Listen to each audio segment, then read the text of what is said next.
एक मुलाकात ऐसी शख्सियतों के साथ जिन्होंने दिया है अपने जीवन को एक नया मुकाम।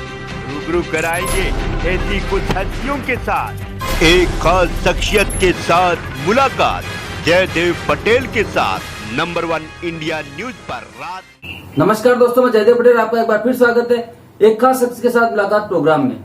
आज हमारे साथ खास हमारे defence expert retired lieutenant general Rajendra Singh. Rajendra Singh ji, आपका बहुत बहुत स्वागत है आज के हमारे प्रोग्राम में। थैंक यू जी राजेंद्र सिंह जी, आपसे मेरा पहला सवाल है कि इस हमले ने पूरे देश को हिला दिया है और शायद ये पहली बार हुआ होगा जब हमारे जवान के साथ परिवार को भी टारगेट किया गया है। ये कहा जा रहा है कि आतंकी संगठन ने जिम्मेदारी तो ले ली है, लेकिन उन्होंने इस बात से मना कहा है कि उनको इस बारे में कोई जानकारी नहीं थी कि फैमिली साथ में है। क्या ये बात विश्वास करने लायक है? क्योंकि जिस तरह से अंकुश लगाया गया है और एक फिक्स टारगेट की तरह ये हमला किया गया है, कैसे देख रहे हैं आप इस पूरे मामले को? देखिए, सबसे पहले तो ये जो हादसा हुआ है और ये जो हमला हुआ है हमारे वीर जवानों के ऊपर, हमारे एक one of the most outstanding officer जो हैं इंडियन आर्मी के, असम राइफल के कमांडिंग ऑफिसर कर्नल त्रिपाठी के ऊपर, तो ये एक बहुत नंदनीय बात। पर नंदनीय के साथ साथ एक सोल्जर को ये समझना चाहिए कि सोल्जर कभी भी इस तरीके के हमले से डरता नहीं है। जी। इस हमले का जवाब फौरन दिया जाएगा और जरूर दिया जाएगा। मेरे को ये गौरव प्राप्त हुआ है कि मैं असम राइफल में मणिपुर के अंदर मैंने कोई 3 साल अपनी ब्रिगेड सेक्टर कमांड किया जी। और मुझे वहां के इलाके के बारे में काफी कुछ मालूम है। आप बिल्कुल ठीक कहते हैं कि वहां पर आमतौर पर कोई भी फैमिलीज को कभी टारगेट नहीं किया जाता। और ये जो अभी बोल रहे हैं कि हमको नहीं मालूम था, ये सिर्फ ये प्लॉय है ताकि वहां की जनता जो है उनके इस काम को ज्यादा क्रिटिसाइज ना करें। क्योंकि मणिपुर के लोगों को मैं जानता हूं, वो मणिपुर के लोग बेसिकली बहुत अच्छे लोग और वो बिल्कुल एक अपने जो कुछ भी काम करते हैं, बहुत अच्छे स्पोर्ट्समैन हैं। वहां की सोसाइटी भी बहुत अच्छी और वो हालांकि उनको मालूम है कि कुछ लोग उनके जो है गलत रास्ते पे चले हुए हैं, लेकिन वो कभी नहीं चाहेंगे कि जो हमारे सोशल बिहेवियर्स हैं उसके अंदर कोई चोट आए। वो प्रोहिबिशन, वो शराबबंदी के बिल्कुल वहां की एक मायरा पाबी ऑर्गेनाइजेशन है जो कि शराब को बैन करना चाहती है। वहां की एक ऑर्गेनाइजेशन है, यही ऑर्गेनाइजेशन ड्रग्स को खत्म करना चाहती है। चूरा चांदपुर में बहुत ड्रग्स है, लेकिन एक प्रॉब्लम ये है कि एक जो PLA जिसको हमारे आर्म्ड फोर्सेस ने, हमारी सिक्योरिटी फोर्सेस ने पूरे ऑपरेशंस करके मणिपुर से निकाल दिया था वर्चुअली, वो जाकर छुप गई है ये म्यांमार बॉर्डर पर।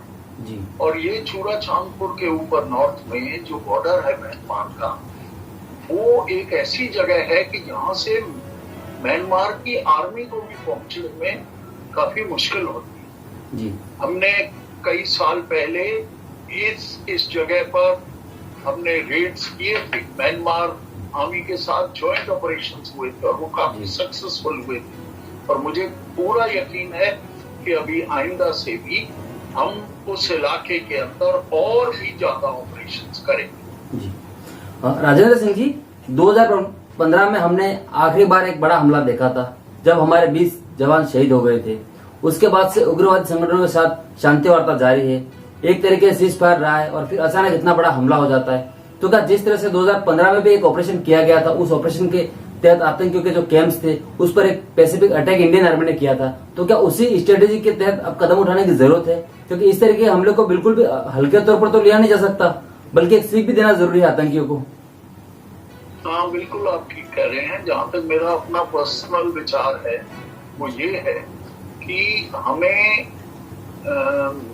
जो इस तरीके के वाकया होते हैं उनसे कुछ सबक लेना चाहिए, हमको भी, हमारे लीडर्स को भी।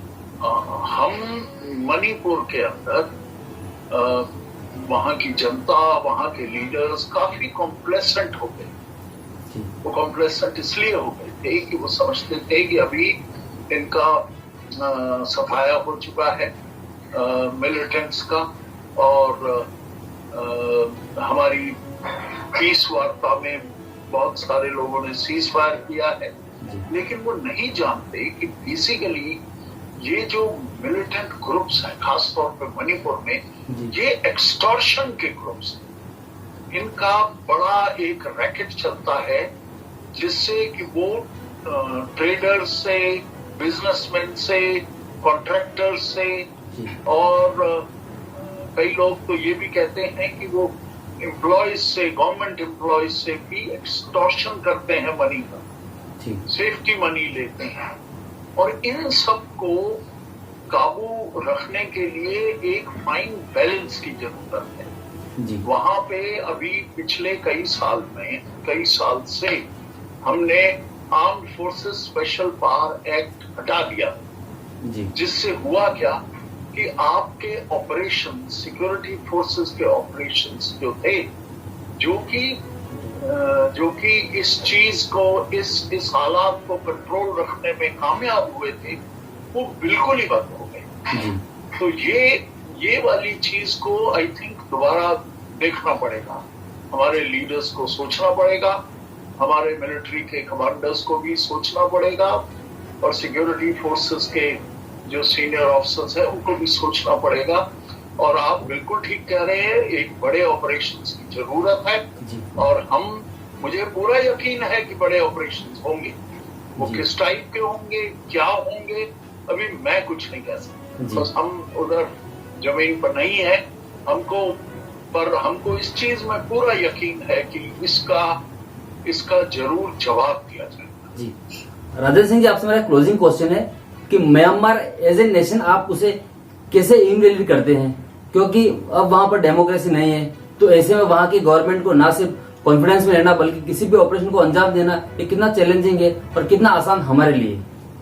देखिए, जहां तक म्यांमार के रिलेशंस की बात है जी, वो म्यांमार के साथ हमारे रिलेशंस हमेशा अच्छे हैं, चाहे कोई भी रिजीम हो। ये तो बहुत अच्छी बात हुई कि वहां पर पिछले 4-5 साल से डेमोक्रेसी आई और आंग सान सूची का रिजीम रहा उधर, ये तो बहुत अच्छी बात है। लेकिन इससे पहले भी जो वहां की मिलिट्री है उसके साथ हमारे संबंध इतने खराब नहीं थे, और मुझे पूरा यकीन है कि अभी की गवर्नमेंट भी म्यांमार की गवर्नमेंट के साथ, चाहे हमारे थोड़े बहुत जरूर डिफरेंसेस होंगे कि उन्होंने डेमोक्रेटिक गवर्नमेंट को हटा दिया, लेकिन जहां तक हमारे नेबरली रिलेशंस की बात है, जहां तक हमारे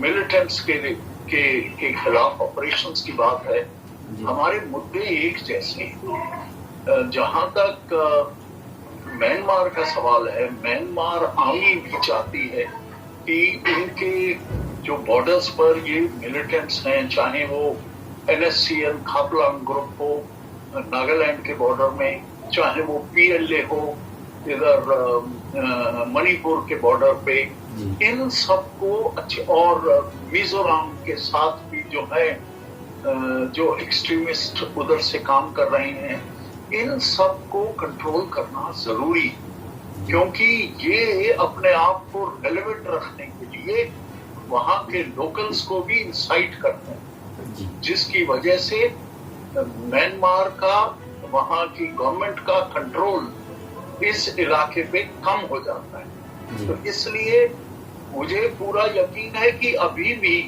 हम म्यांमार आर्मी के साथ मिलकर, उनकी गवर्नमेंट के साथ मिलकर जरूर कुछ ऐसा रास्ता निकाल लेंगे कि जिसमें कि हमको जॉइंट ऑपरेशंस कर कर ऐसे तत्वों को हटाया जा सके। लेकिन इसका मतलब ये नहीं है कि सारे लोग म्यांमार में ही गए हुए हैं ना।